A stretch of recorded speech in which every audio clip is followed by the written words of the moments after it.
Nkwala no maba sese ni wo. Said your menu me deno. So, in a bid to satisfy their sweet tooth, please do not compromise on their nutrition. Hi guys, and welcome back to the channel. If you're new here, please subscribe and turn on the notification bell because I post 2 videos every single week. To my returning subscribers, you guys are amazing as well. Today we are making avocado banana popsicles or ice cream, so please stay tuned.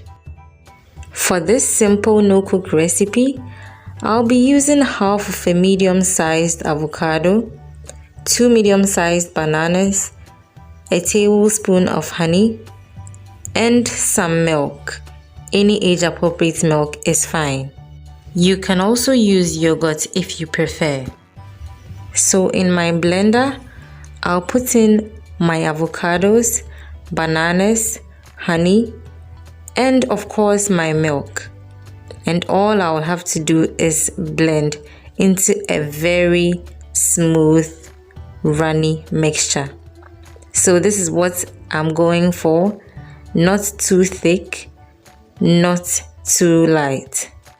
Then I'll get my popsicle containers, any shapes of your choice, any ones you have available. Just fill them up, and we'll be looking at freezing this for a minimum of 4 hours. But what I do normally is to do this and freeze overnight.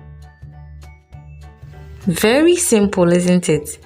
You can even have fun with the kids and have them partake in the process of making their own popsicles.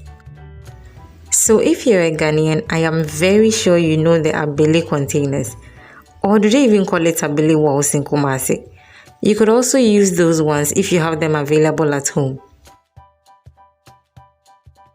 My popsicles are ready to be enjoyed by my toddler. Please omit the honey if you're going to be giving this to a baby who is less than 12 months old. I hope you enjoyed today's session. Please leave a comment down below so I know if you tried this for your bloomers. And until we meet again, keep blooming.